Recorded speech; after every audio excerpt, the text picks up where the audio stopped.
మాజీ మంత్రి మల్లారెడ్డికి రేవంత్ రెడ్డికి మధ్య ఎన్నికలకు ముందు భయంకరమైన వార్ నడిచింది. మల్లారెడ్డి భూ కబ్జాలకు పాల్పడ్డారంటూ అనేకసార్లు రేవంత్ రెడ్డి ఆరోపణలు చేశారు. మల్లారెడ్డి కూడా రేవంత్ రెడ్డిపై అన్సెన్సార్ డైలాగులు పేల్చారు. తొడగొట్టి మరీ రేవంత్ రెడ్డికి సవాళ్లు విసిరారు. రా చూసుకుందాం అని మాట్లాడారు. అలాంటి మల్లారెడ్డి ఇప్పుడు సైలెంట్ అయ్యారు. రేవంత్ రెడ్డితో కయ్యం వద్దు అనే నిర్ణయానికి వచ్చినట్టు తెలుస్తోంది. మీడియా ముందుకు వచ్చినప్పుడు మల్లారెడ్డి చెప్పిన మాటలే అందుకు ఎగ్జాంపుల్గా కనిపించాయి. లొల్లు చేసే స్థితిలో మల్లారెడ్డి లేరని, లొంగిపోయే స్థితికి చేరుకున్నారని అందరికీ అర్థమవుతోంది.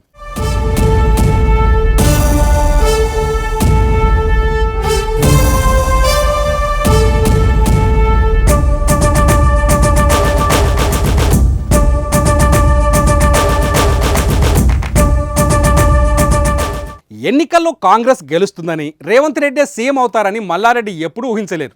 మేడ్చల్ మల్కాజ్గిరిలో నాకు తిరుగులేదనుకున్నారు. కానీ సీన్ రివర్స్ అయింది. మల్లారెడ్డి ఊహించని విధంగా రేవంత్ రెడ్డి తెలంగాణ సీఎంగా మారిపోయారు.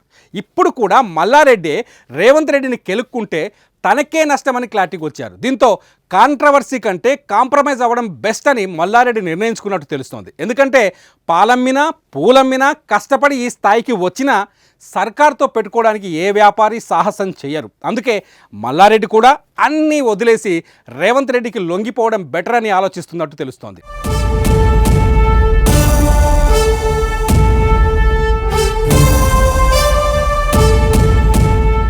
ఒకప్పుడు సవాళ్లు విసిరిన మల్లారెడ్డి ఇప్పుడు మొత్తం మెత్తబడి కనిపిస్తున్నారు. రేవంత్ రెడ్డి తనకు మంచి ఫ్రెండ్ అని, రేవంత్ రెడ్డితో ఎలాంటి గొడవలు లేవని చెబుతున్నారు.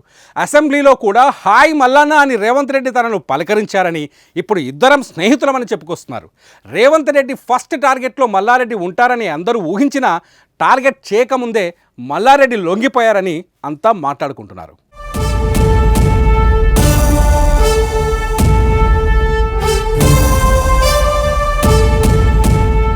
ఇప్పుడు అందరి డౌట్ అనుమానం ఒకటే, మల్లారెడ్డి చివరాఖరి దాకా కారులో ట్రావెల్ చేస్తారా, మెడలో గులాబీ కండువా వేసుకొని కనిపిస్తారా, లేదంటే అల్లుడితో కలిసి మల్లారెడ్డి కారు దిగి రేవంత్ రెడ్డికి షేక్ హ్యాండ్ ఇస్తారా అన్నది ఆసక్తికరంగా మారింది.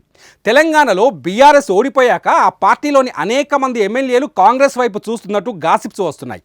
ఈ లిస్టులో మేడ్చల్ నుంచి మల్లారెడ్డి, మల్కాజ్గిరి నుంచి ఆయన అల్లుడు రాజశేఖర రెడ్డి ఇద్దరూ ఉన్నారనే ప్రచారం కూడా ఉంది.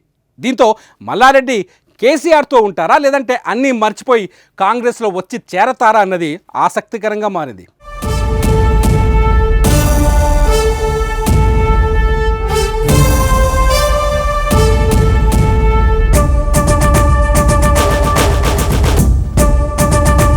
ఏది ఏమైనా మల్లన్న జరంతా తగ్గిండు. రేవంత్ ముందు ఇక తొడగొట్టడాలు, సవాలు చేయడాలు వద్దు అని నిర్ణయించుకుండు. అధికారం పోయినాక అన్నీ నిమతం చేసుకుని ఉండటం బెటర్ తప్ప తోక జాడించలేమనే నిర్ణయానికి వచ్చినట్టు తెలుస్తోంది. కలిసి ఉంటే కలదు సుఖం, లేదంటే లేనిపోని కష్టమని మల్లారెడ్డి ఆలోచిస్తున్నట్టు తెలుస్తోంది.